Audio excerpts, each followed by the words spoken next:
नमस्कार आणि गंगा एज्युकेशनमध्ये आपलं पुन्हा एकदा हार्दिक स्वागत आहे. या प्लॅटफॉर्मवर तुम्हाला विधिक क्षेत्रातील महत्त्वाचे विषय, कायद्यांशी संबंधित स्पर्धा परीक्षांची तयारी, महत्त्वपूर्ण कायदेशीर तथ्य आणि विधीचा इतिहास याविषयी सुस्पष्ट आणि शिस्तबद्ध मार्गदर्शन मिळेल. आज क्रिमिनॉलॉजीच्या या लेक्चर सिरीजमध्ये आपण डिस्कस करूया क्लासिकल स्कूल ऑफ क्रिमिनॉलॉजी.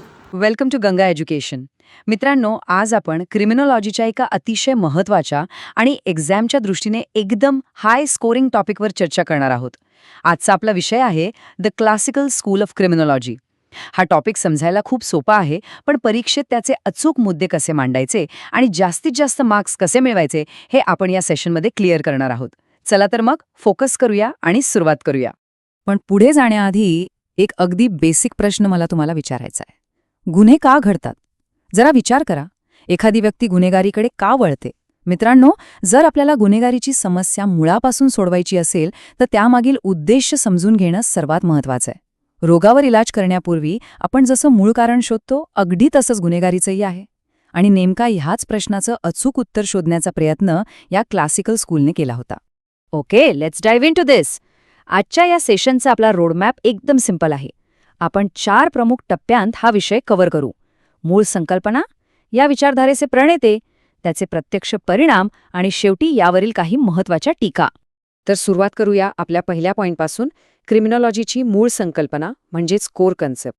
18व्या शतकाच्या मध्यावर ही क्लासिकल स्कूल आली आणि त्यांनी गुन्हेगारीकडे बघण्याचा एक पूर्णपणे लॉजिकल दृष्टिकोन मांडला. त्यांचा मेन फंडा होता फ्री विल म्हणजेच मुक्त इच्छा. थोडक्यात काय, तर प्रत्येक माणसाला हे ठरवण्याचं पूर्ण स्वातंत्र्य आणि अक्कल असते की त्याने चांगलं कायदेशीर वर्तन करावं की बेकायदेशीर गुन्हेगारी कृत्य.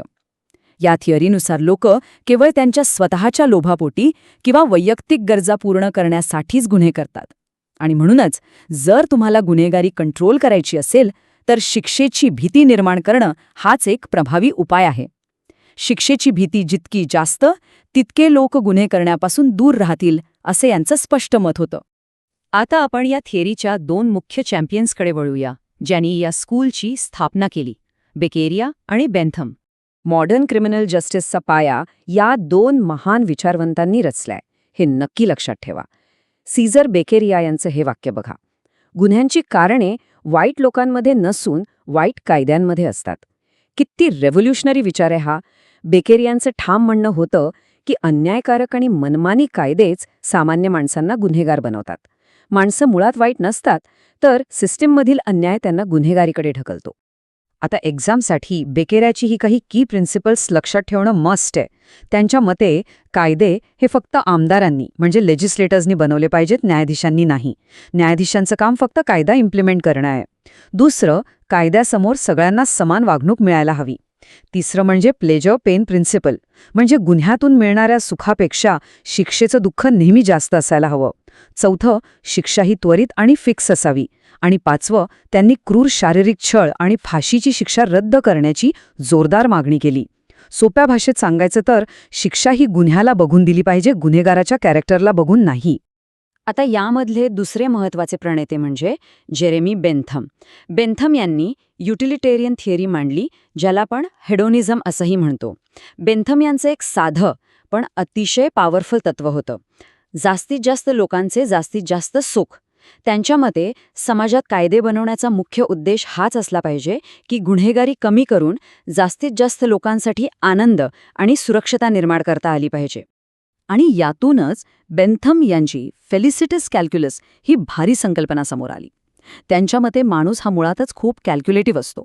कोणतीही गोष्ट करण्यापूर्वी तो मनातल्या मनात एक हिशोब करतो की हा गुन्हा केल्यावर मला आत्ता किती सुख किंवा प्लेजर मिळेल आणि भविष्यात पकडलं गेल्यावर शिक्षेचं किती दुःख किंवा पेन सहन करावं लागेल.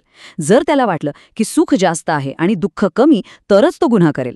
पण जर त्याला हे क्लिअरली दिसलं की शिक्षेचं दुःख त्या तात्पुरत्या मजेपेक्षा खूप जास्त आहे, तर तो 100% थांबेल.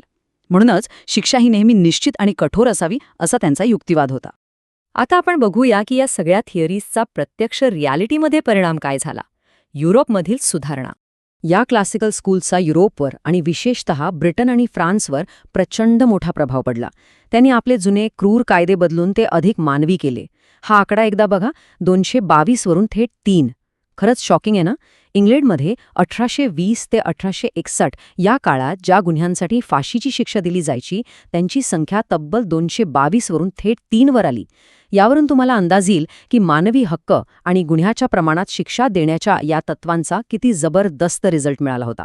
कायदे खऱ्या अर्थाने कमी क्रूर आणि जास्त न्याय्य बनले. पण थांबा, कोणतीही थिअरी 100% परफेक्ट नसते, राईट? म्हणूनच आता आपण आपल्या शेवटच्या भागाकडे वळूया. या स्कूलच्या काही क्रिटिक्स म्हणजे त्रुटी. एक्झाममध्ये कोणत्याही उत्तराचं क्रिटिकल ॲनालिसिस लिहिणं खूप इम्पॉर्टंट असतं. या स्कूलचा सर्वात मोठा प्रॉब्लेम हा होता की त्यांनी गुन्हेगाराकडे पूर्णपणे दुर्लक्ष केलं आणि फक्त गुन्ह्याच्या कृत्यावर लक्ष केंद्रित केलं.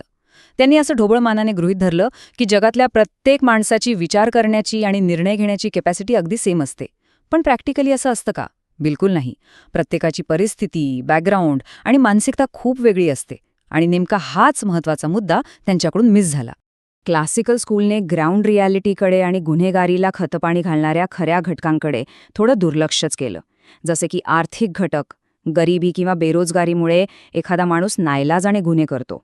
तसेच सामाजिक आणि कौटुंबिक समस्या, राजकीय भेदभाव आणि सर्वात महत्त्वाचं म्हणजे व्यक्तीची शारीरिक आणि मानसिक स्थिती. नंतर आलेल्या मॉडर्न क्रिमिनॉलॉजिस्टनी हे दाखवून दिलं की माणूस फक्त स्वतःच्या फ्री विलने नाही तर या सगळ्या कंडिशन्समुळेही गुन्हेगारीकडे वळतो. तर हा सगळा विषय समजून घेतल्यानंतर जाता जाता एक विचार करायला लावणारा प्रश्न, गुन्हा हा खरोखरच केवळ एक विचारपूर्वक केलेला पर्याय म्हणजेच रॅशनल चॉईस आहे की तो आपल्या सभोवतालच्या परिस्थितीमुळे घडतो? यावर नक्की विचार करा. मॉडर्न क्रिमिनॉलॉजी समजून घेण्यासाठी हा बेस खूप महत्त्वाचा आहे. आजच्यासाठी एवढंच. चांगला अभ्यास करा आणि रिव्हिजन करत रहा. हे सत्र पाहिल्याबद्दल धन्यवाद. हा व्याख्यान उपयुक्त वाटला असल्यास कृपया लाईक करा, शेअर करा आणि गंगा एज्युकेशनला सबस्क्राईब करा. अशाच महत्त्वपूर्ण कायदेविषयक व्याख्यानांसाठी आमच्याशी जोडलेले रहा.